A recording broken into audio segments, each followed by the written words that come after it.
But we're not where we need to be. And all of us have more work to do.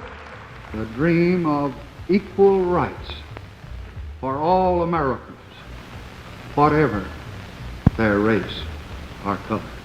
I hope that every American, regardless of where he lives, will stop and examine his conscience.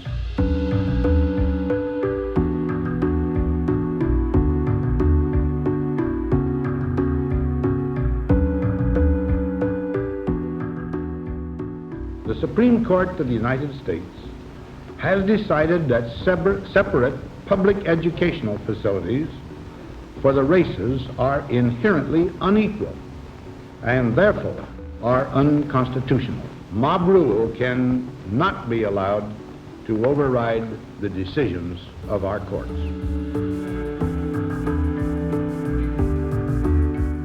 And this nation, for all its hopes and all its boasts, will not be fully free until all its citizens are free.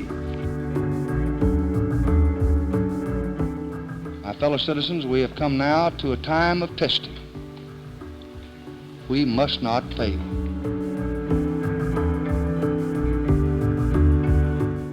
Violence against innocents violate the fundamental tenets of the Islamic faith.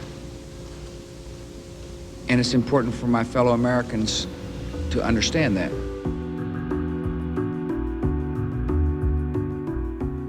After my election, there was talk of a post-racial America.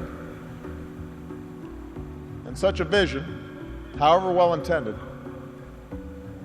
was never realistic. Race remains a potent and often divisive force in our society.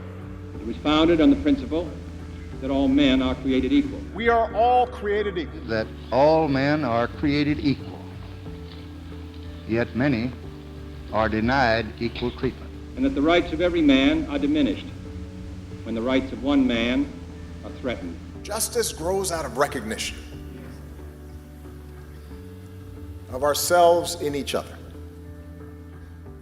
That my liberty depends on you being free too.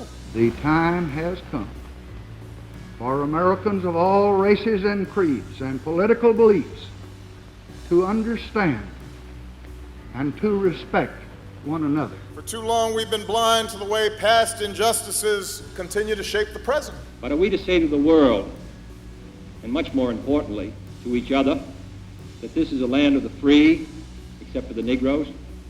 That we have no second-class citizens, except Negroes? That we have no class or caste system, no ghettos, no master race, except with respect to Negroes? Racism persists.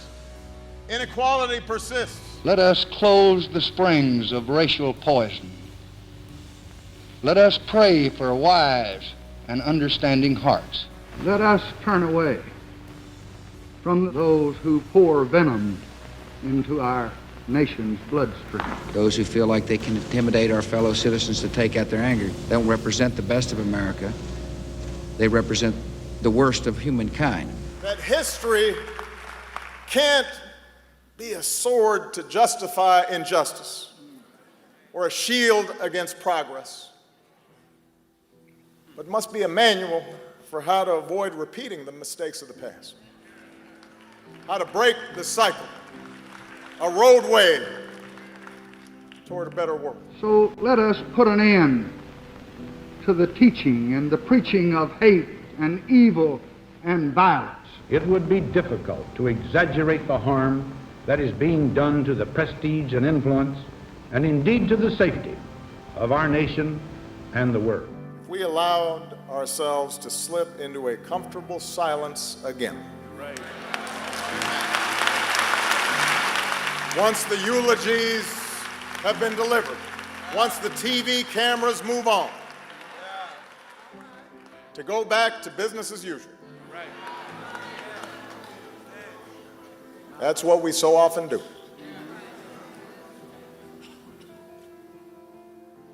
To avoid uncomfortable truths about the prejudice that still infects our society. It ought to be possible, in short, for every American to enjoy the privileges of being American without regard to his race or his color. Let us lay aside irrelevant differences and make our nation whole.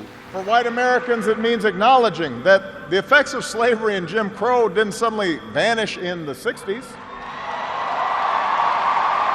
That when minority groups voice discontent, they're not just engaging in reverse racism or practicing political correctness. When they wage peaceful protest, they're not demanding special treatment, but the equal treatment that our founders promised.